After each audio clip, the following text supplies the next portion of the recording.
Next up, we are very fortunate to have two of our fellow members take the stage, Brian Ponstein of MTU Onsite Energy and Tyson Robinett from Central Power Systems.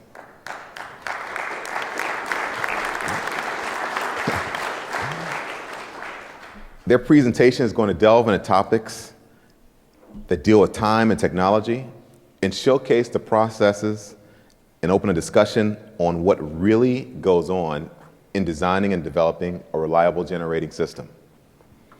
Brian and Tyson are going to tackle this subject in a role-playing exercise. So let's bring them on stage and everybody give a warm welcome to Brian and Tyson.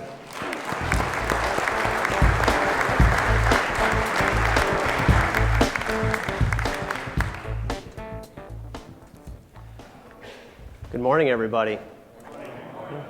So the way this is going to work, as he said, this is going to be a role-playing exercise, and you might be interested why there's a picture of a brass instrument up there, a trumpet. Well, it's because designing a generator set system is very similar to conducting an orchestra. Conducting an orchestra, we have lots of moving parts. We want everything to be evenly organized. We want to be able to hear the little flutes in the background. Actually, they're in the front. And we want to be able to hear just every little instrument and every part that has its intricacy asset to the whole orchestra and making that sound beautiful. We can't have one part dominating, or we can't go without certain parts. Everything needs to be there. And that's what we're looking at with designing a generator set system. So Tyson, you want to go and give us a little background about what we're going to do and what this really is? Sure. Just a little bit of a background. What we have here is a preliminary spec. Was given to us by an engineer friend of ours. It's not on the street yet, but just a preliminary spec to kind of take a look at it and get our thoughts and opinions before it's released. We've got pretty much three 1.5 megawatt units on a mixed-use office building. It's going in downtown Kansas City. It's critical. It's not life safety, but it is critical. The customer also is looking kind of at the same time a future project going up in Minnesota, where it's a similar setup, but also ask you about any kind of environmental concerns that we need to think about. Yeah, that's very good. And paging through this nice little specification that we got here, usually the first couple pages you can just skip. They're just that fun stuff nobody reads. So that's why I kind of peeled them back. I see several areas that I'd like to address. The first area here is going to be on fuel storage. Then we're going to talk a little bit about oil makeup systems. Pre-lubrication systems as well. Cold weather, because we talked a little bit about Minnesota, you said, and getting some things where it's cold, it's not warm like it is here in Florida. We're going to talk a little bit about sound. We want to be able to hear things just like in an orchestra. And then redundant communication in the end. So first with fuel storage. I see in the spec, it's calling out 48 hours of fuel on site. Is that really needed? Well, I don't know. I mean, this is a pretty standard backup system. I mean, outages do happen, of course. And in Kansas City, 48 hours is a little excessive to be without power and not be able to get fuel delivered. Yeah, and typically they run like 20 hours a year. Yeah, things go well. Mostly maintenance and testing, so that's going to be 2 years to use up that whole fuel. Have you ever noticed what's happened in the last, I'll call it 5 to 10 years? We have. Our service department tells me about some issues we have with fuel storage these days. It's kind of interesting as to what's kind of happened. If you look at EPA reports and other documents out there, for example, this past summer, EPA put out a wonderful document really talking about all of the issues going on with diesel fuel lately. We've switched from ULSD. Basically in 2008, we went from low sulfur diesel to ultra low sulfur diesel, getting that sulfur out of the fuel. That's caused some water issues and some other issues that we've seen out there. And then what's even more funny is they've added in this wonderful thing called biodiesel. Biodiesel is awesome, right? It's awesome in some aspects, but in many aspects for us, it causes a lot of headaches. We end up with water getting into our fuel more. That biodiesel is hygroscopic. Water molecularly bonds to it, and I can't get it out under conventional means. And I have to get that water out, otherwise I'm going to have stuff growing in my tank, which is probably what your service guys are complaining a lot about. Yep. Yeah, growing stuff in our tanks. Yep. Don't want that to happen. What's also interesting is when you read the report, is it'll talk about the fact that your tank actually, there's other things in it than just biodiesel and diesel. There's this wonderful stuff called ethanol in there. Do you know where that's coming from? No. This ethanol is actually, well, what they do is when they fill up these tanks, our tank drivers and the facilities that manufacture them, and they keep them nice and clean between, but what happens is there's cross-contamination. The cross-contamination comes from the gasoline side of things, where there's ethanol in the fuel. That gets into our fuel tanks, and then you start seeing the corrosion above the fuel line, which is why the tops of the tanks start to erode away, and we're starting to have issues in different areas than what we're accustomed to seeing many years ago. What's actually interesting is here at EXA, this is actually a pretty common topic today. Yesterday, the TOC, Technical Oversight Committee, they talked about this. They've got a couple of videos coming out in the near future that you'll be able to use, show to your customers as to what are some of these issues, what exactly is going on. So stay tuned for a lot more on that. Another one is the dealer-distributor meeting.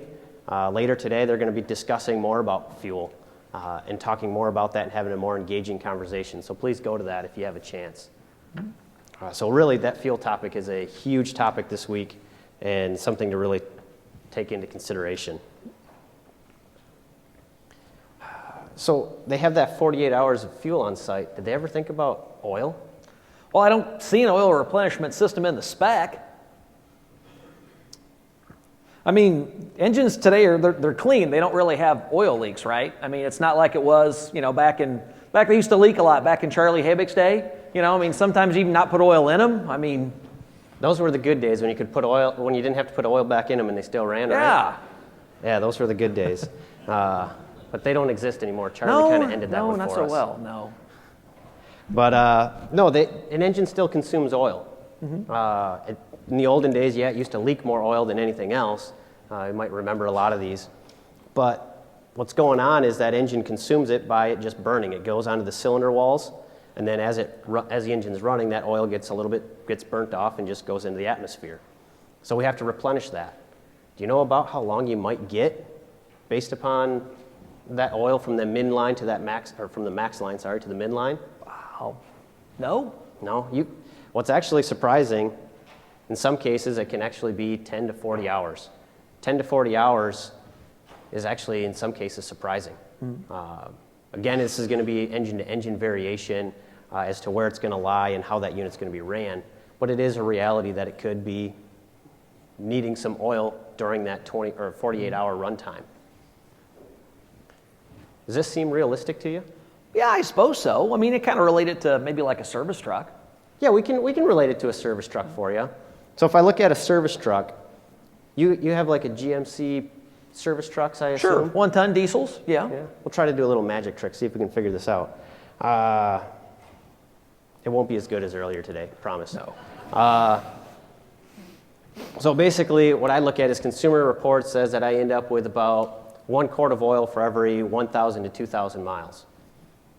Okay, if I look at your GMC pickup truck, standard service guy driving it, he's looking at 16 to 30-ish hours of runtime. Yeah, that's about right. I did the math right. Good. That's good.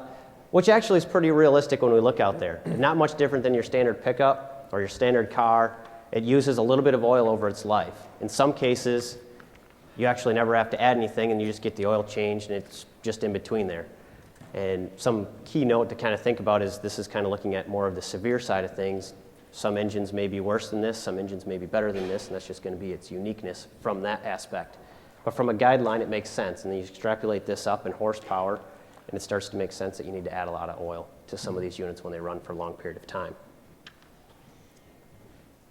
So now the spec does call out for a pre-lube system. Brian, as the manufacturer, do I really need that? Is that necessary? Generally speaking, it's not needed. There are going to be cases to when that would make sense. I would say in this application, it's just a standard backup system. It's going to be running every week or every month, so it's going to get regularly exercised, and having that pre-lube system to extend the life out of it probably isn't going to add the customer any benefit. He's going to spend a decent amount of money for that pre-lube system. It's going to add in an extra layer of complexity to his design, and let's just make it simple. So that pre-lube system, when I look at it from a practical standpoint, I'm assuming he wants that thing to be up and ready in 10 seconds, right? Oh, absolutely. So if that's the case, I can follow the NFPA Type 10. I can follow NEC 700 to where they want that unit to be up and running in 10 seconds. Yes. So if I look at that, I have to put on a pre-lube, that system's going to have to pre-lube for a period of time. That pre-lube time is going to take 10 to 30 seconds, depending on the size of the unit and other conditions. So that's probably not acceptable, is it? No, it's not. So that's not going to work, and therefore we should probably talk to them about not having a pre-lube system, right? Right. Is there a way to get pre-lube without pre-lube? There are systems out there that you could get pre-lube without getting pre-lube. We could have that pump start at the same time that the starters are spinning, but is that really a pre-lube system? The way I define a pre-lube system is I'm going to lubricate it, get it fully lubricated, and then I'm going to start the system. So I'm going to have the whole system fully lubricated.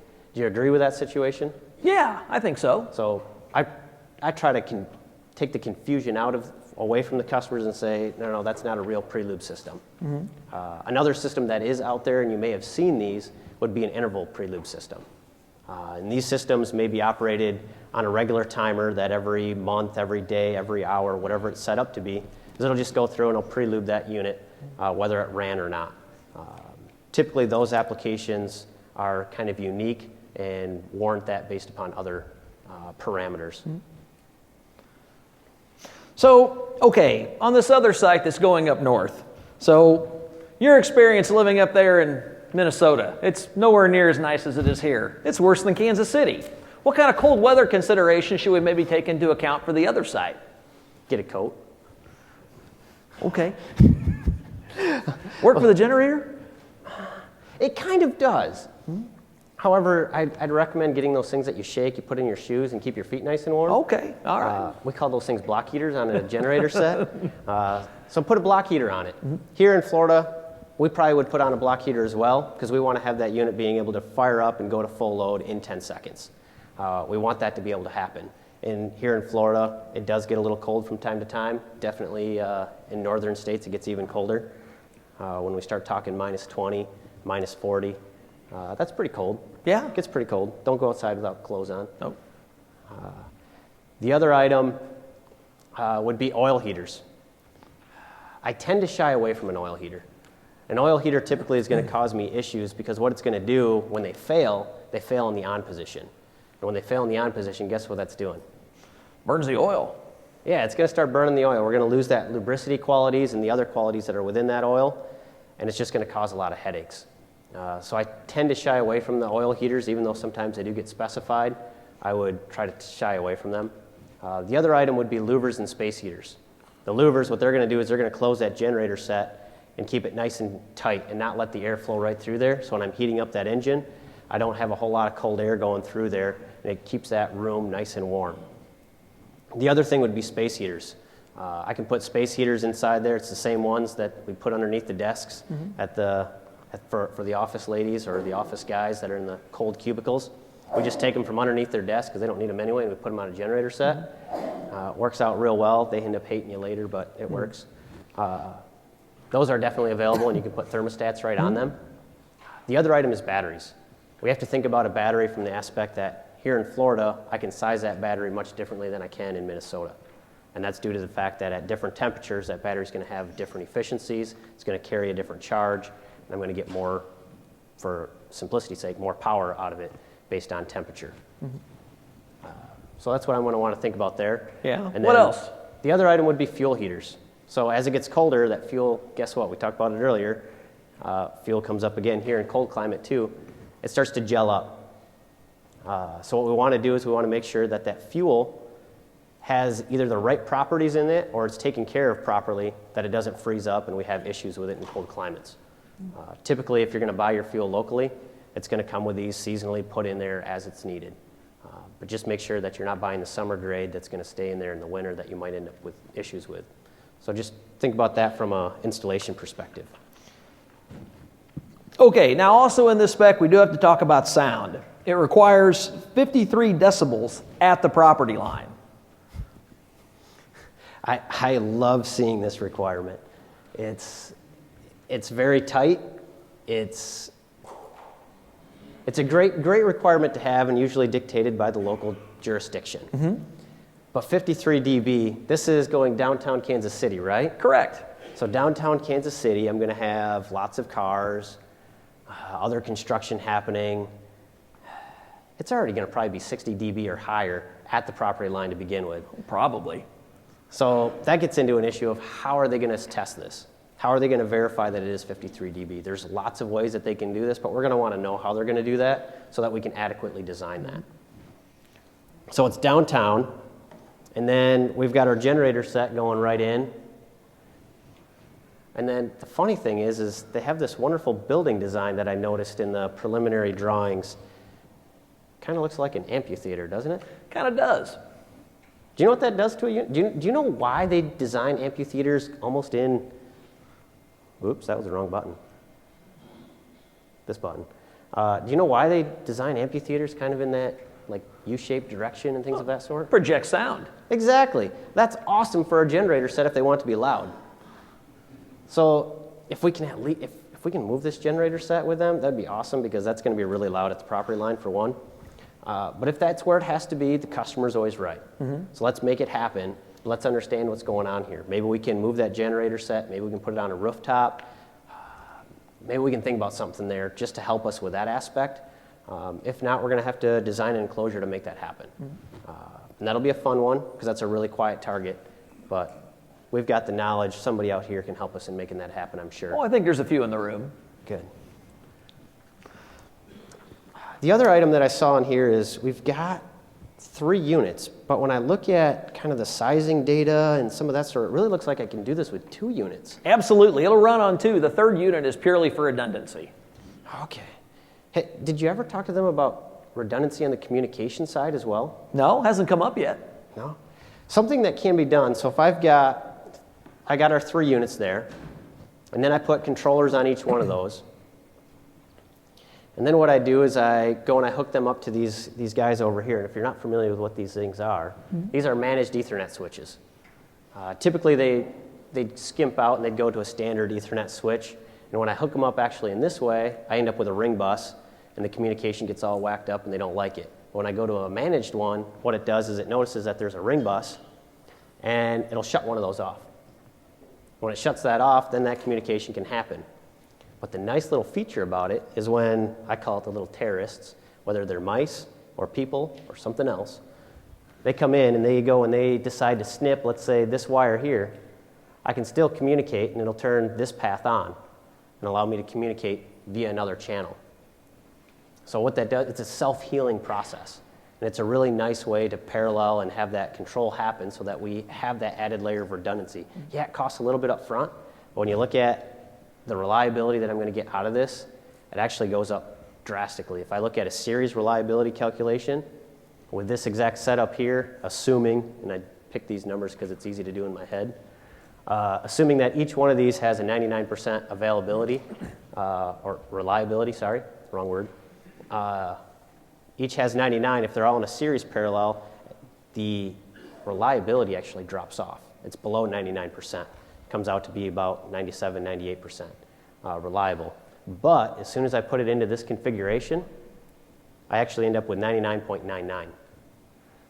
And if I add a 3rd level of redundancy to it, which you could do via some droop settings or something of that sort, if we can manage to make that all work out and it works for the customer to have some droop in there, I can actually increase this to 6.9, so 99.9999, which is really what, not in this case, but like what data centers are all after.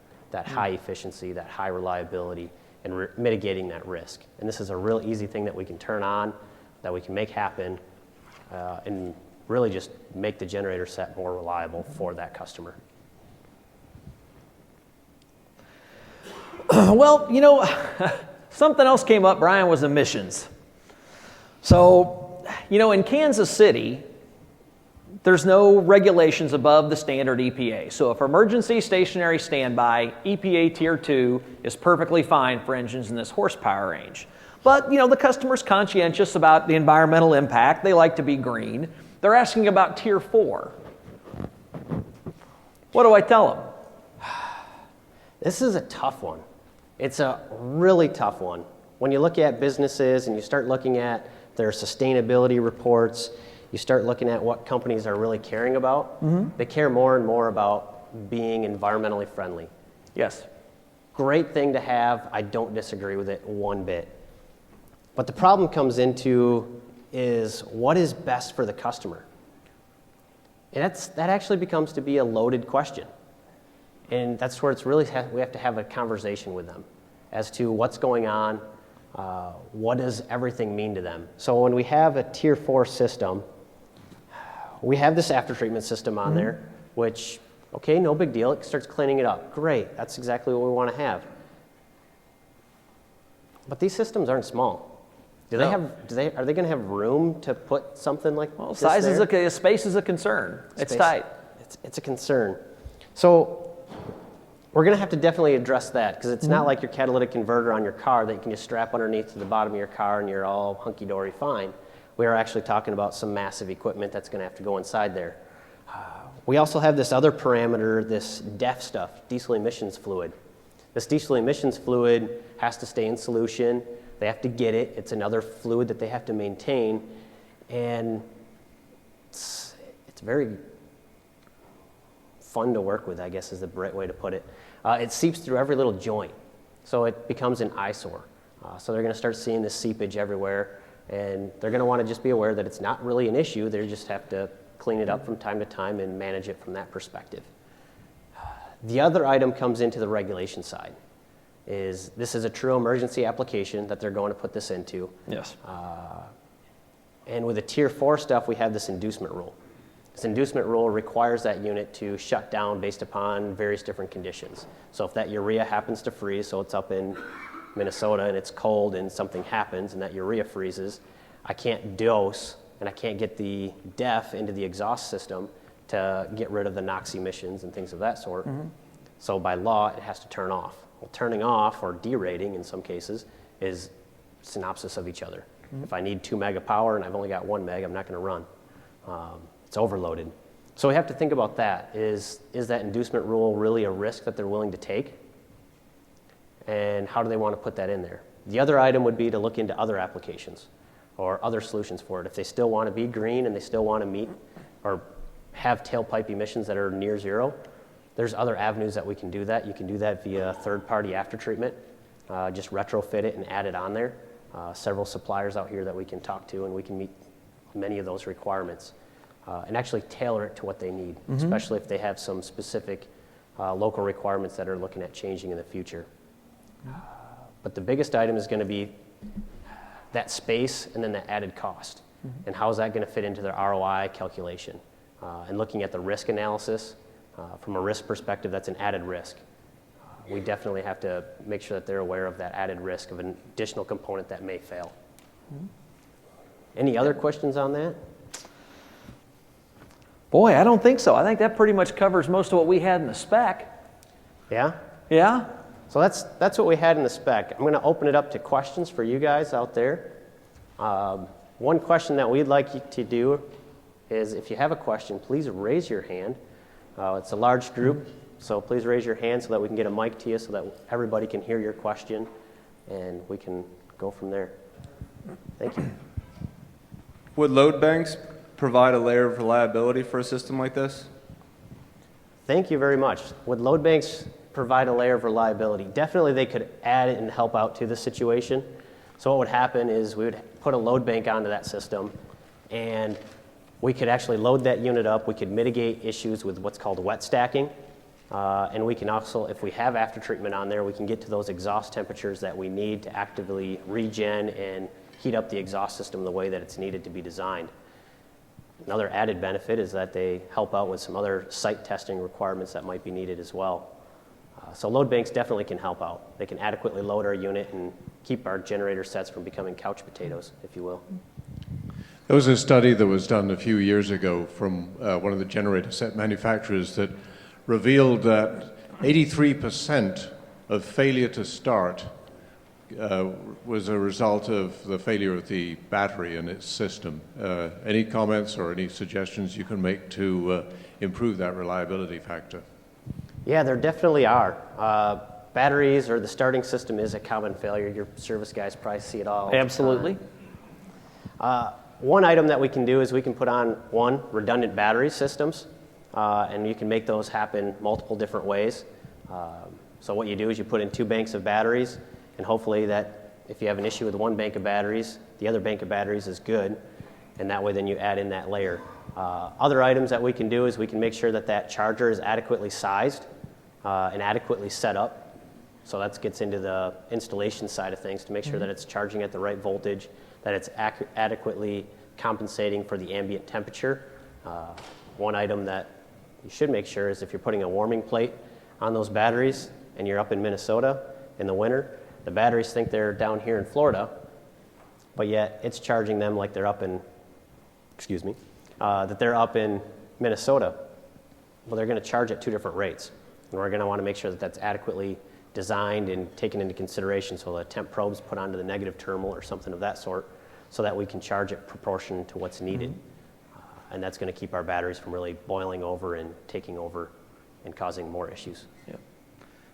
Or even redundant starters, for that matter, as well.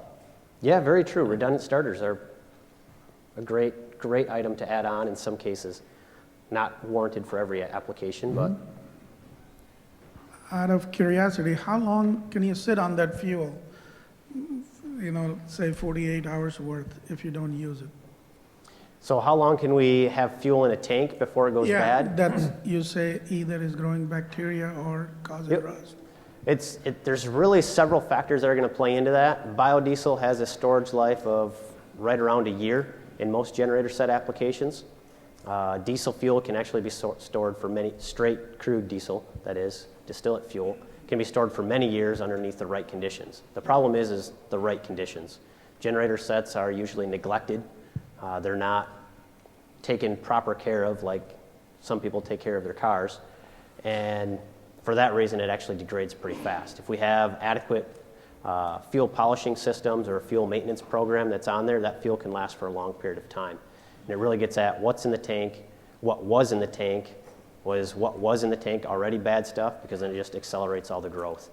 And really it's all about getting that water out of the fuel and keeping that water out of the fuel to help give it a long life. Temperature does affect it as well. Thank you. Yep. Yeah, and I'm not sure how many people are aware of it now. There is also long life batteries besides NiCads that are the same size as lead acid. That'll be a 20-year life battery and not have the same disposal problems as the NiCads. So there's longer term batteries available too. Thank you. Yeah, in regards to fuel treatment, installation of onboard or fuel polishing systems and the economic cutoff point for that versus a 2,200 gallon tank versus, does it make sense going down to a 500 gallon tank? It's a tough question because it's going to be really unique to that customer, those specific requirements, and where it's going. I would say it's really going to be something that you're going to want to take a deeper dive looking into and seeing what are the real parameters going on. Because I don't feel that that's everything that's needed, unless you have something else that you want to add to it. No. At a lot of installations, the owner wants to extend the life or the running time of the fuel, the diesel fuel that they've got, and they will add a biofuel system. Do you have any comments about the regulatory implications of adding biofuel to a diesel generator set? Regulatory requirements in the lines of adding the biodiesel or what happens to the generator set? Maybe just for clarification. Adding the fuel? Adding biofuel to it. You mean as far as gaseous fuel, like natural gas, or? Exactly. You add natural gas to the diesel engine, and it extends the lifetime. You're only burning about 30% diesel instead of 100%. However, the emissions on the generator set change as a result of that. Thank you. What do you have any comments on the procedure of Yeah, so in those cases, what we're doing, because I was a little confused what we're talking with fuel there. Thank you for clarifying.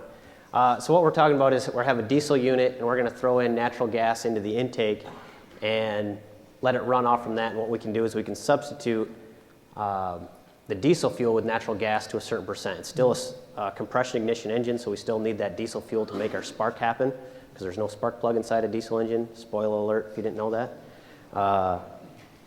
So what happens when we do that is you're actually modifying its certified state. So what's happening is that unit is no longer certified in that current state, and you have to go through and you have to follow the regulatory requirements to meet that. I'm not going to outline exactly what's fully in there and what all has to happen, mostly because by the time I memorize it and actually keep it up here, they change something on us.